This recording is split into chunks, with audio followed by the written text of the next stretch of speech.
For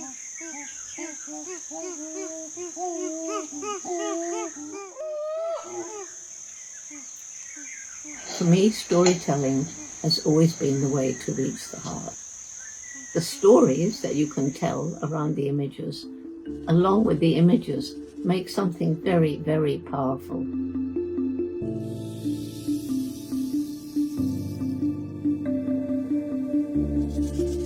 Science and technologies, especially satellite imagery, are absolutely essential because people's livelihoods, natural resources, and biodiversity are connected to each other. Satellite imagery are our eyes in the sky, providing those insights and up-to-date information. Sasa tunawasikilizeni nyinyi ndio wenye misitu. Wote mnaridhia? Bila mashaka. Kizenga oye!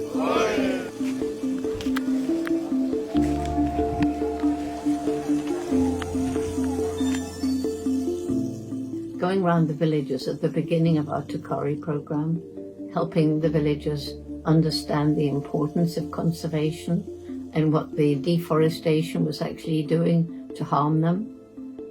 I will never forget when Lillian and I went to one of these villages and he'd acquired one of these huge satellite imagery maps and we laid it out and the villagers were sitting around it and their excitement was absolutely fantastic.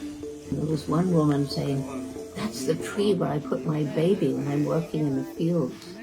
And another man was saying, "No, we can see our sacred sites, this tree and this rock." And I remember one woman, and she said, "Well, I used to do my farming on this hillside," and she pointed to it. And she said, "But then all the trees went away. And there was this terrible landslide which showed on the map you could see where the mud had slid down and there was no vegetation left on either side." So she said, "Now I understand. Now I know that it's worth walking a whole extra hour in the morning to get to a place where I can cultivate the land without causing this terrible destruction of the environment." Takale gives me hope. The way it gives me hope is it is changing lives. And it is also empowering the local voices. You find there are people, they call themselves like forest guardians, friends of forest. There are people who are becoming, tree planting groups. More than 80% of biodiversity are in the hands of indigenous people and local communities across the world. In Africa, on average, more than 65% land tenure is in the hands of local communities. So if we want to achieve conservation impact and address the climate change, we have to work with local communities and not only engage them, but empowers them to own and drive decision-making in their landscapes. Well, the Kari approach began when I flew over the Gombe area. I flew over an area which in 1960 was part of the equatorial forest belt that stretched right across equatorial Africa to the west coast. By the late 80s, I flew over in a small plane and I looked down and I saw a tiny island of forest. Gombe National Park is very small, surrounded by bare hills. As you know, I spent many, many years studying chimpanzees. When I began, there was probably between 1 and 2, and I'd say closer to 2 million. And today, 100,000 to 300 and a bit thousand is all that's left. Many of them are in fragmented environments, isolated genetically, and have little chance of survival. So they are highly endangered. And if we don't take action, then they will become extinct.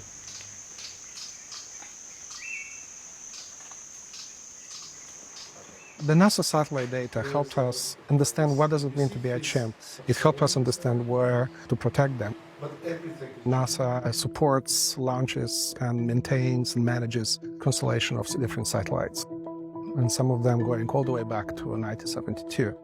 By providing this data to the conservation community, it helps us continuously monitor the chimpanzee habitats. The chimpanzee habitat suitability model, developed with support from NASA and University of Maryland, includes more than a dozen variables directly extracted from Landsat satellite imagery. It includes NDVI, it includes percent tree canopy cover, it includes tree heights. Using conservation standards approach and dashboards, we take these models and turn them into habitat health indicators, into actionable information people on the ground can actually work with.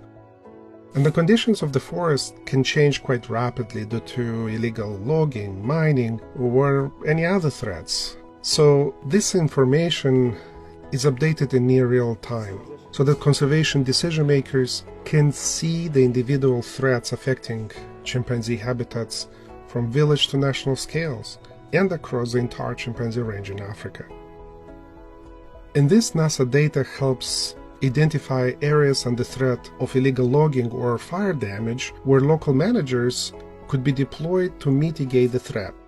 In addition, mobile apps enable community members to become involved in not just tracking changes in the habitat, but to be active in enforcing the protection of the village forest reserves from degradation.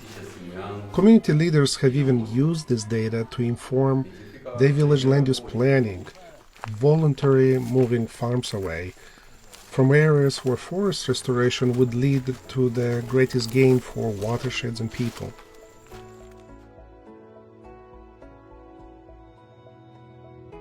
It works both ways. Sometimes you show a lush forest and then you show how a few years later it's devastated. There's just a few burnt stumps. But on the other hand, there are other images which show you a devastated landscape, and then 5 years later, trees coming back, regeneration, new hope, new life. So the stories that you can tell around the images, along with the images, make something very, very powerful. And you need both to make the kind of impact that we need to make today to help people understand the devastation we've caused, but to give them hope that we can turn things around. And that's what these satellite images show so clearly. I'm convinced that we have planted a seed that is going to spread, and this is the very good way of trying to ensure our contribution to the mother planet. My future is a future where technology is married to compassion and love.